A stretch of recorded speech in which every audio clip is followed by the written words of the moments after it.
भूतों का राजा वो तो भूतेश्वर भगवान शंकर है। भूतेश्वर भगवान शंकर, भूतों के ईश्वर, भूतों पर शासन करने वाले भगवान शंकर है। तो वहां पर भूत सवार है, हमारे तो 5 भूत सवार है। पंचभूत नहीं है, पंचभूत नहीं है। अरे एक भूत सवार होते तो परेशान हो जाते, यहाँ 5 भूत सवार है। इन पंचभूतों का भूत उतार लो, कोई भूत नहीं है। भूत कभी पंचभूतों को धारण करने वाला नहीं होता। वो वायु, अग्नि और आकाश, इन 3 तत्वों का मिश्रण होकर के ही वो वायु में भ्रमित होता रहता है। वो पंचभूतों को धारण करने वाला नहीं होता। वो कभी कोई रूप कुछ क्षण के लिए, जैसे गोकर्ण जी के सामने कभी भेड़ा बना, कभी अग्नि बना, कभी देवता बना, कभी ऐसे विभिन्न रूप अधोगति को प्राप्त हुआ जीव कुछ क्षण के लिए धारण, और वो उनके सामने प्रकट होता है जो महात्मा होते हैं, क्योंकि वो अपना उद्धार चाहता है। ऐसे प्रकट नहीं होते और ऐसे स्पर्श नहीं कर सकते, ऐसे आपको सता नहीं सकते। जब आपका कोई कर्म भोग होगा तभी वो आपको स्पर्श कर सकते।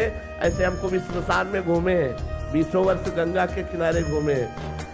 तो अपने कल्याण के लिए संतों के पास से भूत प्रेत आते हैं, या उन जीवों के शरीरों पर आक्रमण करते हैं जिनके कर्म का भोग भोगाना होता है, अब दंड देना होता है। तो हमें लगता है भगवान नाम जप से बढ़कर कोई सिद्धि नहीं है। आज तक सैकड़ों मुलाकातें हुई हमारी, सैकड़ों मुलाकातें, लेकिन कभी भी कहीं भी एक बाल भी ऐसा। भाई जी महाराज समुद्र के किनारे भजन कर रहे थे, तो एक पारसी वेशभूषा में एक आदमी खड़ा, तो उनका बैठ जाओ साहब, क्यों खड़े हो? उनका डरना मत। उनका डरूंगा क्यों? बोले मैं मनुष्य नहीं हूँ। तब उन्हें डर लगा, भाई जी को डर लगा, मनुष्य नहीं तो तू कौन है? बोले मैं भूत हूँ।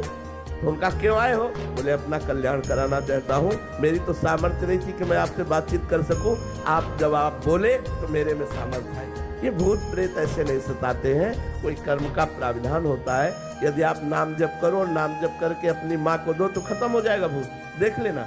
ऐसे ही भूत योनि से मुक्त हो जाते हैं, भूत योनि से मुक्त हो जाते हैं। कितने ऐसे मिलते हैं और बस सीधे कल्याण हो गया, दोबारा उनको भूत योनि में नहीं जाना पड़ेगा, मुक्त हो जाते हैं। भूत योनि से दर्शन, संभाषण, मंत्र जाप मात्र से उनकी भूत योनि मुक्त हो जाती है। और जिनको भूत प्रेत सताते हो, भगवान नाम जप करके और जल का छींटा दे दो और भगवान नाम समर्पित कर दो, जड़ से भूत खत्म हो जाएगा, कभी भूत नहीं आएगा। तो इसलिए भगवान नाम जप में बड़ी सामर्थ्य है। शैतान का राजा मत बनो यार, अरे देवताओं के राजा बनने की कोशिश करो। हाँ, भगवान नाम जप करो, भगवान नाम जप से सब ठीक हो जाएगा।